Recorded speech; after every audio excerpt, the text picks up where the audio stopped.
à travers les années, c'est l'expérience de la douleur puis ma réaction, parce que, avant, là, j'étais en kung-fu fighting là, contre la douleur, là, j'étais... J'en voulais pas, puis c'était fâchant, puis ça remet... Quand j'ai des grosses crises comme ça, je vous avoue que je repasse à travers le cycle d'acceptation.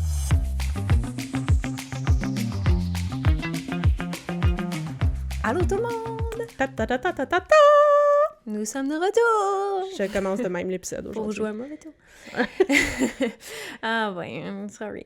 Hey, bienvenue à la cerise sur la SP avec Ellie et Élise. On dit nos noms. C'est fantastique. On veut pas que vous nous oubliez. Tu sais, vous ça. oubliez nos noms, c'est important. Fait que voilà.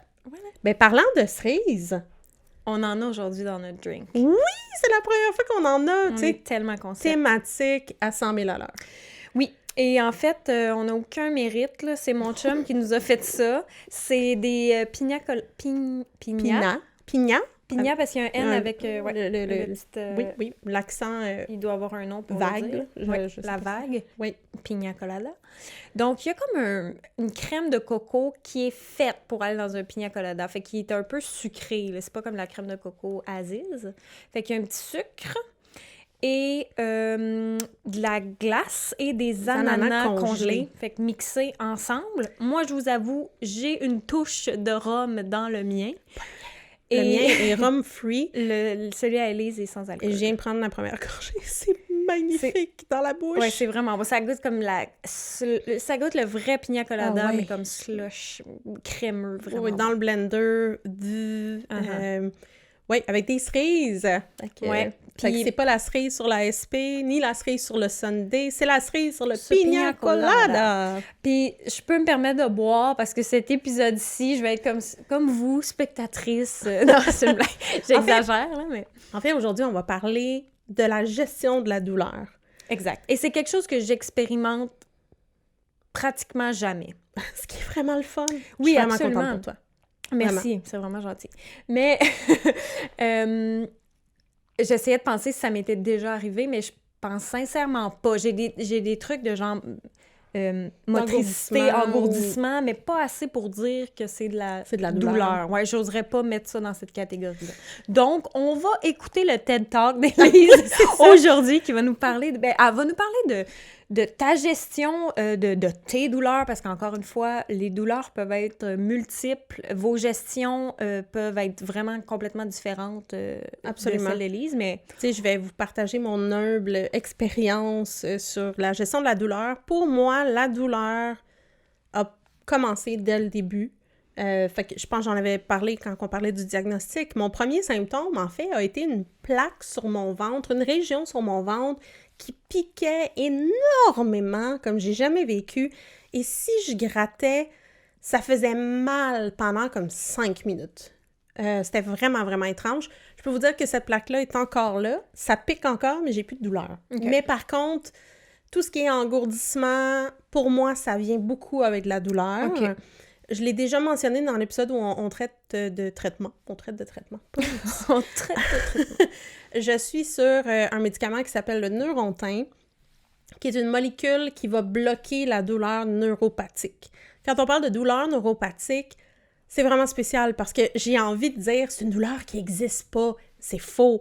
C'est une douleur ça veut dire quoi, une présente. En fait, c'est ton cerveau qui pense qu'il y a une douleur. OK, tu ressens la douleur, mais elle n'est pas réelle, entre guillemets. Tu sais, en même temps, on peut argumenter, puis je suis pas scientifique, je suis pas médecin, on peut argumenter que si je me casse le bras, ben mon cerveau va dire « Ow, ça fait mal ». C'est le cerveau qui est... Fait que toute douleur n'est pas réelle. Ça. Mais là, les douleurs neuropathiques, c'est plus relié au système nerveux.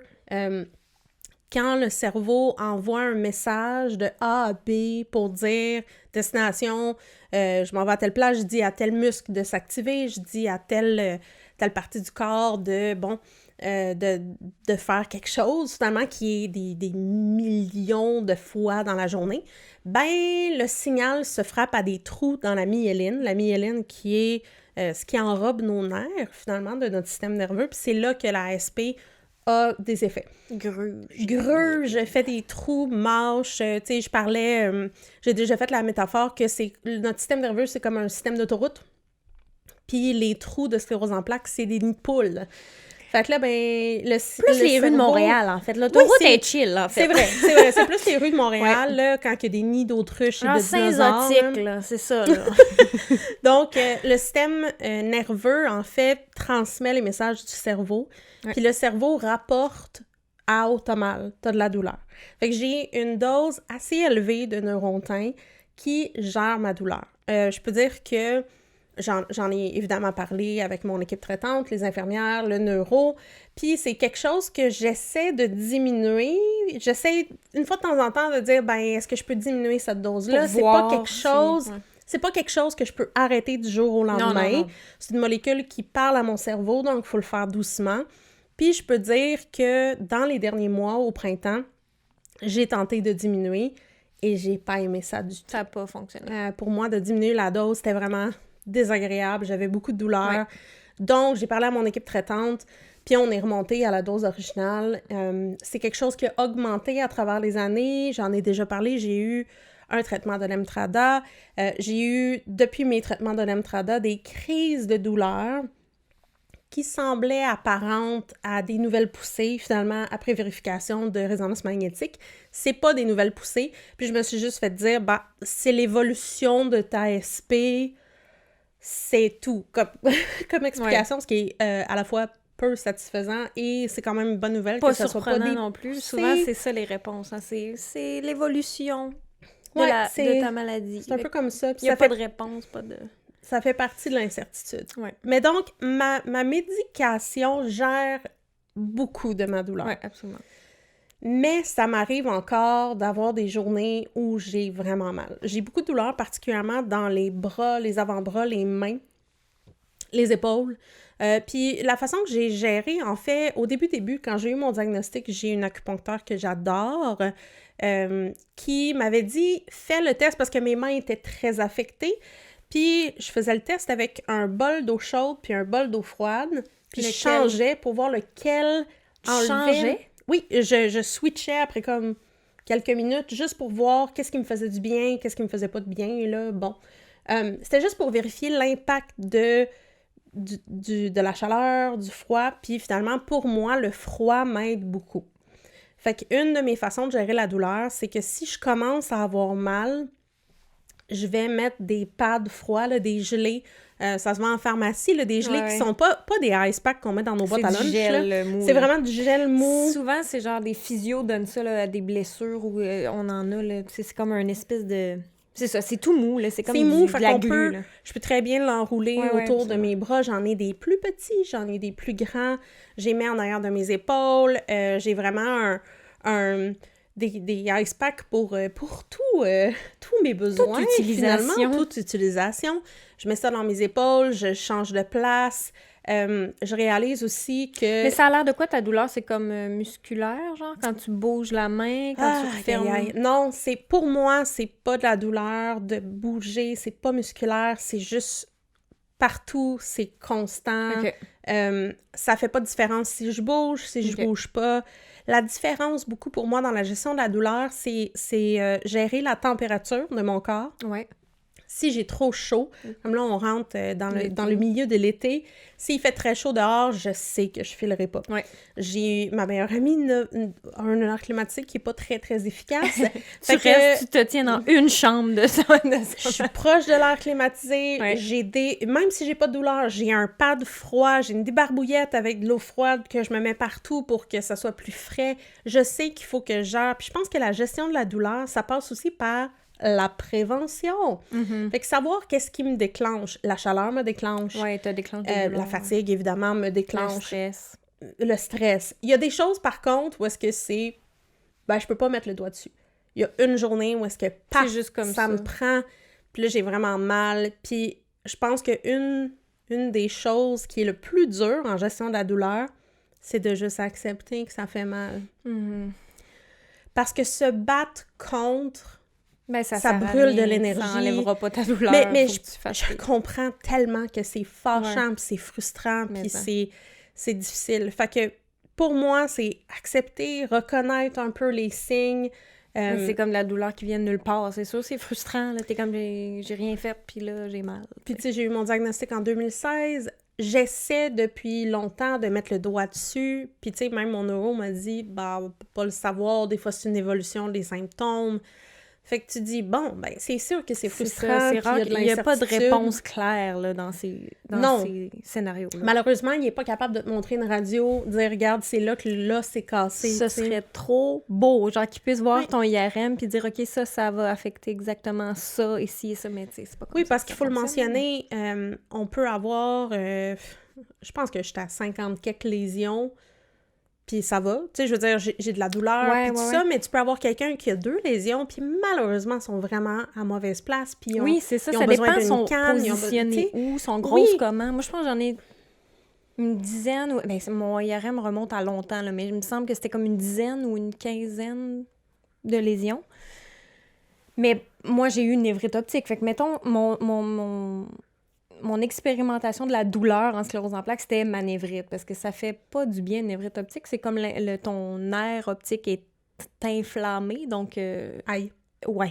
Ça fait mal quand tu bouges l'œil, en fait. Fait que c'est très... Pendant un mois, comme si tu regardes en haut, regardes en bas, droite, gauche. Si tu bouges ton œil, ça fait mal. Ouais. Chose que je n'ai pas expérimentée. C'est ça. Y avait-tu quelque chose qui t'aidait à gérer cette douleur-là? Écoute, à ce moment-là, tu sais pas là, que c'est non, ça. Tu sais pas que c'est la SP. Puis j'étais allée voir un ophtalmo puis un optométriste, mais c'était tellement au début, comme je disais, j'étais allée comme tout de suite quand j'ai vu le flou dans l'œil, puis j'avais mal.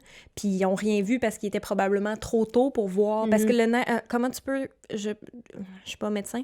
Comment tu peux diagnostiquer une névrite optique? C'est que ton nerf optique, ton neurologue, il va le voir, puis s'il est plus pâle... Ça veut dire qu'il y a eu un signe que, OK, oui, c'est possible que tu sois une névrite optique parce que ton nerf optique est plus pâle. J'espère que je me trompe pas quand je dis ça. Et donc, ça, plus tard, il disait, ouais, OK, il peut être un petit peu plus pâle que l'autre. Fait que, mais tu sais, dans le moment, je prenais des Tylenol ou quelque chose comme ça, mais il n'y avait rien à faire. Là. Pendant un mois, j'ai eu mal quand je bougeais l'œil. Oui, bien, c'est quelque chose d'important à mentionner. Tu sais, quand je parlais de ma douleur neuropathique, c'est le genre de douleur que, regarde, tu peux prendre la bouteille de Tylenol de Advil, ça fera absolument rien parce que ça va pas bloquer les récepteurs de douleur comme les autres types de douleurs. Donc, ça prend vraiment ce type de médication-là. Oui, c'est ça. Spécifique. Donc, encore une fois, vous pouvez pas traiter vos douleurs, si c'est des douleurs reliées avec la sclérose en plaques, avec une bouteille de Tylenol. Oui. Mais prenez pas une bouteille de Tylenol. Non, vraiment. non, c'est pas ça qu'on dit. Mais c'est plus le fait que ça n'aura pas d'effet. Puis je pense que c'est un peu comme... On a parlé de la fatigue, puis un peu la différence entre la douleur... pas la douleur, mais la fatigue de SP, tu sais, c'est comment différent. Puis je peux dire que la douleur que je vis, la douleur neuropathique là, dans les mauvaises journées, c'est vraiment pas pareil comme je me suis fracturé la cheville 2 fois, tu sais, j'ai eu des opérations... c'est pour ça que je te posais la question, c'est-tu, tu sais, pour qu'on comprenne les gens qui vivent c'est vraiment difficile à expliquer. Est-ce que c'est quand tu bouges ta main comme musculaire, comme quand tu te casses un doigt, ou tu sais, je sais pas, là, tu sais. Pour moi, il y a rien, il y a pas de position, il y a pas de... Tu sais, si je bouge, c'est la même douleur. Si je bouge pas, c'est la même douleur. C'est pas en lien avec...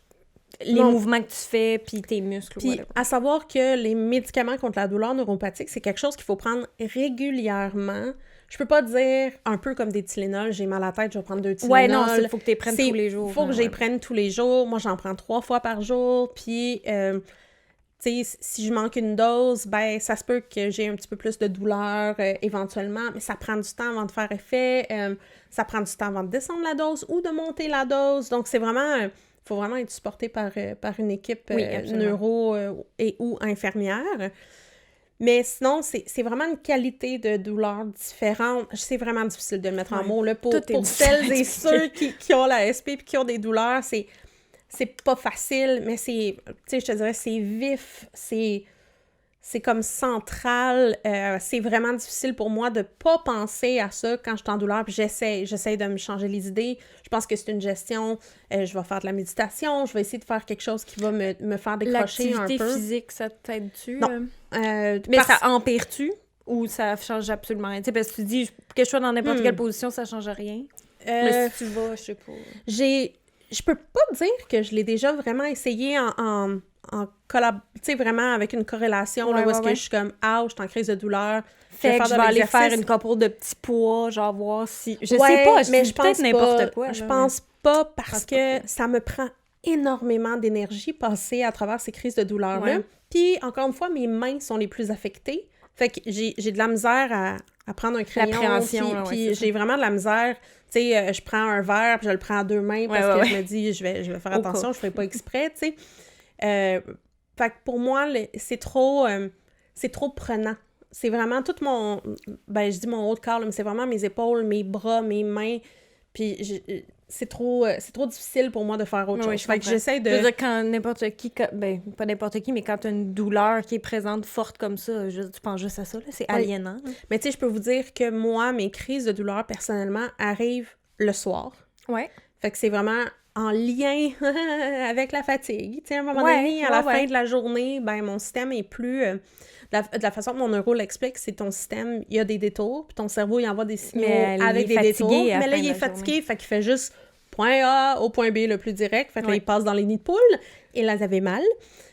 Puis souvent, moi, personnellement, puis je suis reconnaissante pour ça, ça m'arrive pas à chaque jour, ça m'arrive pas à chaque semaine. Puis éventuellement, je vais me coucher, j'essaie de manager avec le froid, puis le lendemain, je suis correcte. Après du repos. Une bonne nuit mais de sommeil, c'est sûr que les billes d'énergie qu'on a jasées, là, ben, ça m'en enlève la moitié, juste dealer avec juste ça. être assis sur ton divan, avoir mal, ça t'en enlève, tu sais. C'est sûr que ça brûle beaucoup d'énergie. Puis je pense que à travers les années, je me suis améliorée. À chaque fois que j'ai eu une résonance magnétique dans le rapport, ça dit qu'il y a certaines liaisons qui se sont améliorées. Fait que ce qui est intéressant de savoir, c'est même quand on a des poussées, on sait pas trop qu'est-ce qui va récupérer, qu'est-ce qui récupérera pas. Dans mon cas, ben écoute, je continue à récupérer tranquillement, pas vite. Fait que, tu sais, un jour, on va peut-être régler les 40 lésions. Mais à travers les années, c'est l'expérience de la douleur puis ma réaction. Parce que, avant, là, j'étais en kung-fu fighting là, contre la douleur. Là, j'étais... J'en voulais pas, puis c'était fâchant. Puis ça remet... Quand j'ai des grosses crises comme ça, je vous avoue que je repasse à travers le cycle d'acceptation. Quand j'ai de la douleur, je repasse à travers le sentiment d'injustice, le sentiment de colère, parce que la c'est trop prenant, c'est ça. C'est prenant, ça affecte toute la vie au complet. Ouais, c'est ça. Fait que ça t'empêche de faire des affaires. Tu sais, la fatigue, OK, là, tu sais, c'est plate, mais une douleur, c'est comme rochant, là, tu sais. Puis je me dis aussi... j'ai perdu mon idée. Mais c'est pas grave, on va la retrouver. Oui, on va la retrouver. Mais aussi... Mais on repasse à travers l'acceptation. Oui, c'est ça. Souvent, quand... Mais tu sais, c'est la même chose quand... Je sais pas. N'importe quel défi dans la vie, un deuil, on passe à travers ça. Puis là, il y a une journée, c'est l'anniversaire de la personne qu'on a perdue. Ben on repasse à travers ces émotions. Ça. Fait que c'est juste un rappel qui est pas intéressant de la sclérose en plaques! Ouais. Puis c'est ça, peut-être aussi, t'as-tu l'impression aussi des fois que...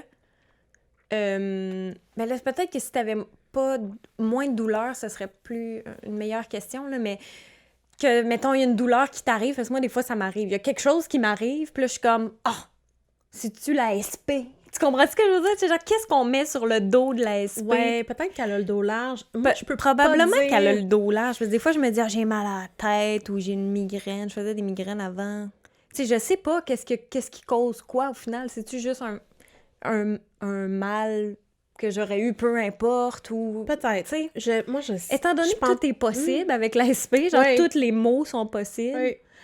On dirait qu'on a tendance... Mais c'est plus une pensée qui me traverse de genre, c'est-tu rapport avec ça ou pas? Je pense que c'est légitime parce que justement, la SP, elle a le dos large. Pour vrai, il y a bien des choses qui peuvent arriver. Moi, je peux dire que dès le début, j'ai comme vécu de la douleur neuropathique. Fait que je reconnais le pattern. Oui, toi, tu sais exactement, mettons, cette douleur-là qui est spécifique à ta sclérose en plaques, tu sais. Mais je veux dire par là, mettons... tu sais, quand t'as les jambes où t'es assis sur tes jambes trop longtemps, tu finis par être engourdi. Mais moi, ça me prend 2 secondes, puis je suis déjà engourdie. Comprends-tu ce que je veux dire? Puis là, des fois, je suis comme, sais-tu... Mais moi, personnellement, je vis vraiment beaucoup d'engourdissement au jour le jour. Là. Puis j'aimerais dire que les médicaments contre la douleur neuropathique, pour moi, les engourdissements / la douleur neuropathique, c'est un peu relié. J'ai des engourdissements qui sont qui sont pas douloureux, mais c'est parce que j'ai de la douleur puis des engourdissements. Puis là, la médication fait que je vis de l'engourdissement, ça n'enlève pas l'engourdissement. Fait que mes mains, par exemple, en ce moment, j'ai pas de douleur, mais c'est engourdi, tu sais. J'ai tout le temps l'impression que mes mains sont comme 10 fois plus grosses. On dirait que j'y sens comme enflées, mais j'ai pas de douleur en ce moment. Par contre, si je baisse ma médication, là, je commence à avoir de la douleur, en plus des engourdissements. Mais pour revenir à l'engourdissement, ce que tu disais, j'ai toujours été vraiment engourdie, là. Quand j'ai été diagnostiquée, j'étais engourdie, là, en bas du cou au complet. Je savais même pas quand je portais un chandail. Je le sentais pas. Pour moi, parce que ça m'est arrivé en crise, parce que j'étais toute engourdie, de m'asseoir d'une façon bizarre, puis que j'ai plus de sang dans ma jambe, puis que là, je suis engourdie. D'un engourdissement normal.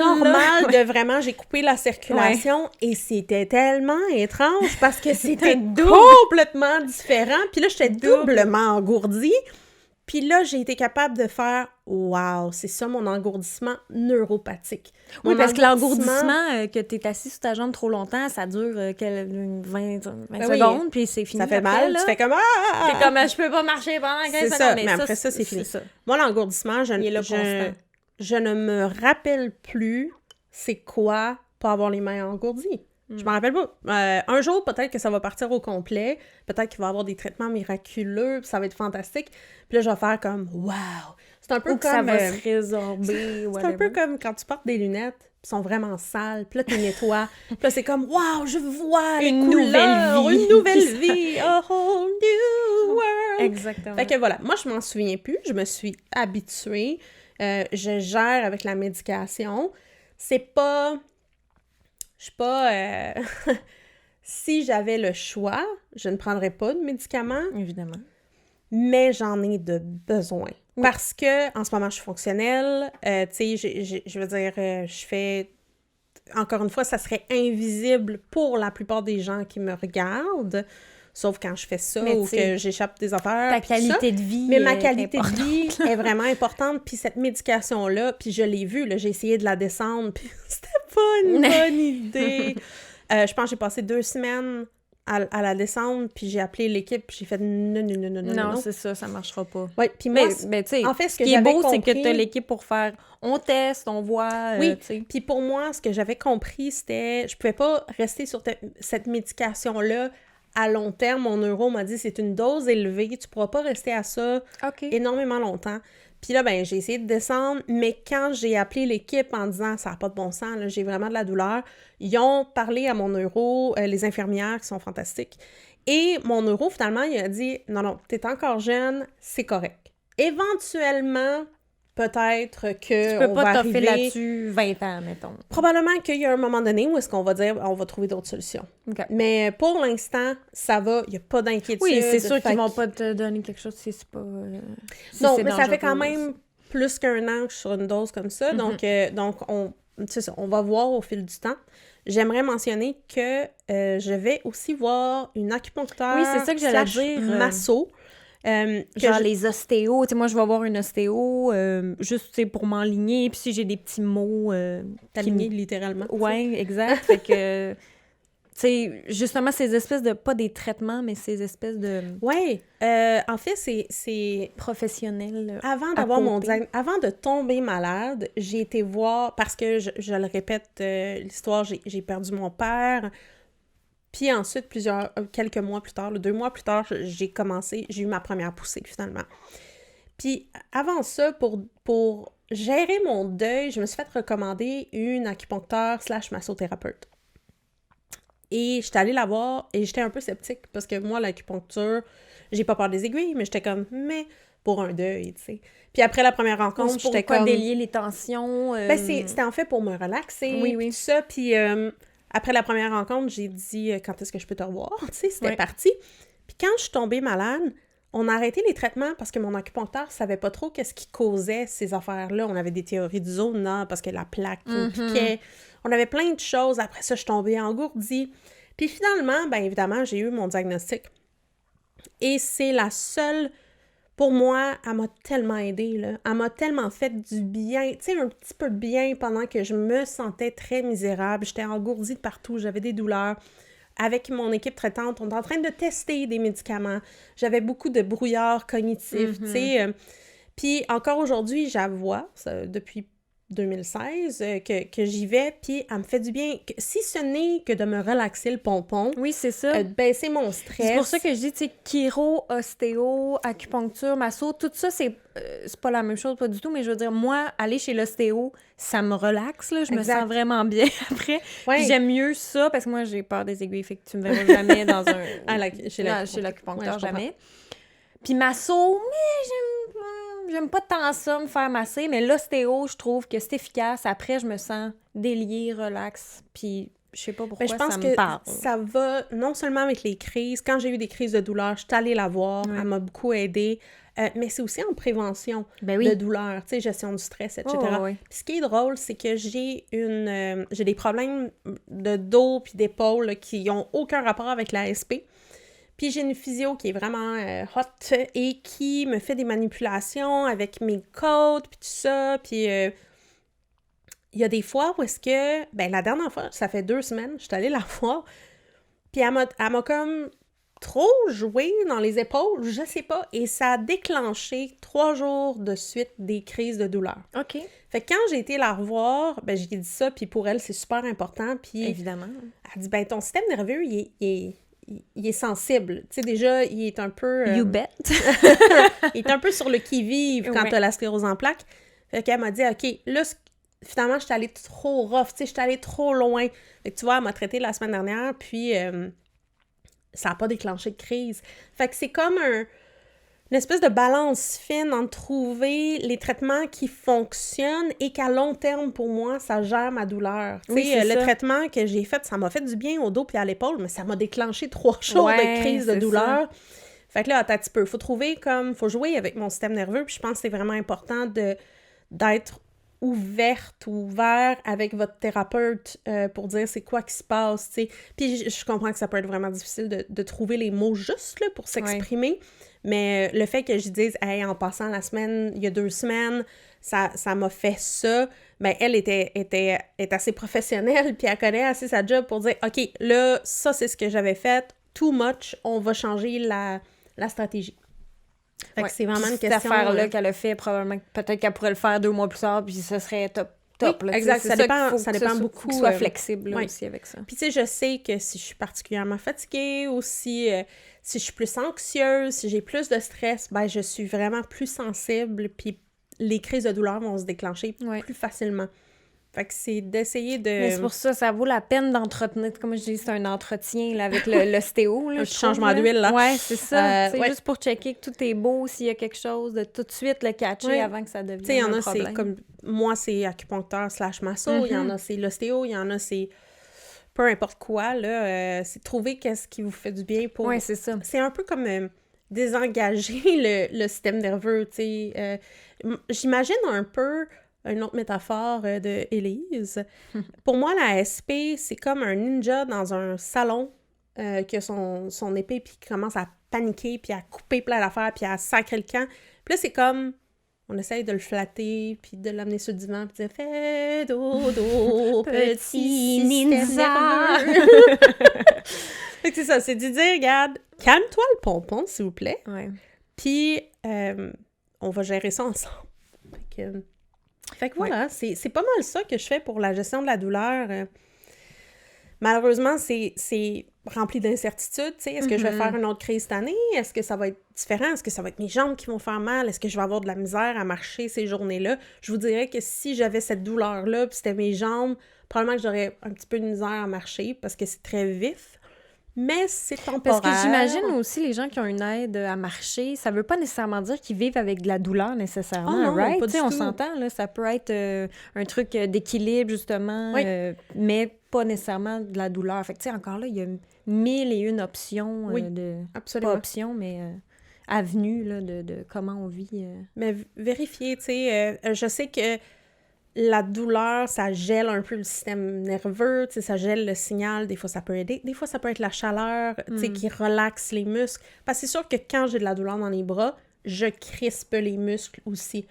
Mais si je me mets de la chaleur, ça m'aide pas. Fait que c'est de savoir qu'est-ce qui vous fait du bien à vous. Ouais, parce que si tu mets du froid, moi, je serais genre, je suis super inconfortable. Moi, je suis full frileuse. Fait qu'imagine, faut que tu mettes des ice packs dans le dos. Moi, j'ai les ice packs, le ventilateur, l'air climatisé. Moi, je suis un ours polaire.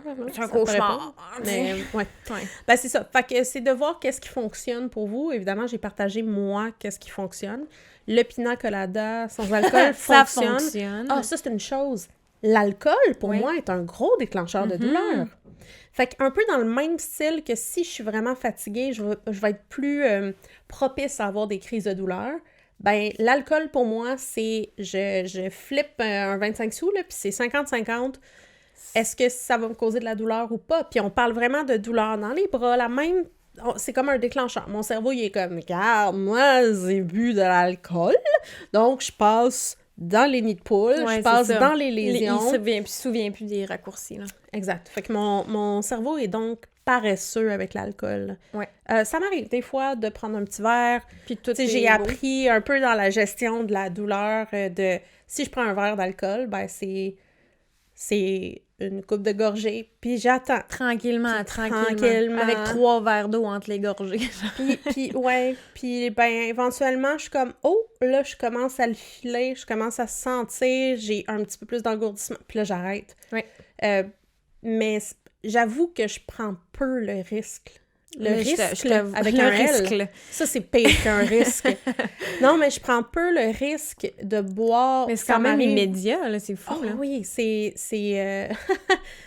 pas mal immédiat dans mon cas. Puis, tu sais, il y a plein de monde qui ont la SP puis que c'est pas quelque chose... Moi, ça me fait... Ben, en même temps, je bois vraiment rarement et vraiment pas beaucoup, là, fait que dur à dire, mais tu sais, mettons, je prends un verre puis je suis correcte, là, tu sais. Ben, c'est ça, fait que moi-même, un verre, souvent... puis je le sens, tu sais, en ce moment, j'ai mes mains qui sont engourdies, puis je sens pas nécessairement de la douleur, mais je suis pas loin, fait que je sais que si on switchait de pina colada, probablement que ça déclencherait de la douleur. Puis pour moi, la chaleur, comme je disais, c'est un déclencheur d'engourdissement, de symptômes qui peut mener jusqu'à la douleur. Ironiquement, je peux aller au spa thermique. Parce que le spa thermique, je choisis quand je me suis assez fait bouillir. Oui, quand tu sors. Puis je m'en vais dans le froid. Oui, c'est ça. Ce qui est l'équivalent d'un gros ice pack autour de moi. Puis après ça, je suis capable de contrôler. Mais je vous avoue que j'y vais pas au printemps ni en été. Non, l'hiver, j'y vais quand il fait froid, là. Moi, tu vas me voir dans... Saucette dans le... Ah oui, le lac gelé. Mais ça, je le fais aussi, la saucette dans l'eau gelée. Oui, fait que... Ça te ramène un homme, en tout cas! Non, mais tu sais, c'est ça. Oui. Mais moi, je finis mes douches avec du froid. Ah oui? Fait que tu sais, je dis que je suis frileuse, mais tu sais, je dois pas être si pire que ça, là, mais ouais, un jet froid, j'avais déjà... ça fait vraiment longtemps que je fais ça, puis j'avais déjà entendu ça comme quoi... Ça, je fais des raccourcis, là, mais c'est comme ça réveille tes cellules. Ça réveille les cellules. Et tout ça, fait que... Je peux pas dire que je fais ça. Mais tu sais, je prends des bains chauds, puis ça va, mais ça m'arrive de sortir du bain puis de faire « j'ai mariné trop longtemps. Ouais. » Là, je suis comme, OK, mode air climatisé, mode grand verre d'eau avec de la glace. Parce que la différence, c'est que j'ai pas... Quand je m'en vais au spa, ben, j'ai le bain froid. Mais là, je l'ai pas dans ma salle de bain, tu sais, puis je fais pas comme toi, je fais pas un jet froid, mais ça serait peut-être pas dans mon bain, là. Si je prends un bain, ça va juste être chaud, mais la douche, c'est automatique quand je finis avec ça. Oui. Fait que voilà, c'est pas mal comment je gère ma douleur au jour le jour. Puis c'est une expérimentation, puis c'est un apprentissage en continu, parce que cette douleur-là, je l'avais pas... ça fait 2 ans à peu près que j'ai ça, donc qui sait ce que l'avenir m'apportera, mais... Mon congélo est plein de ice pack. Ouais. Je suis prête. Bravo. Merci pour ce TED Talk. Ben, ça m'a fait plaisir. Ouais. Fait que, ben, comme toujours, commentez. Oui. Si vous êtes sur YouTube, likez la vidéo et laissez-nous une note si le cœur vous en dit. Mm-hmm. Et on se revoit très bientôt. Ben oui, à mardi prochain. Merci tout le monde. Bye. Bye.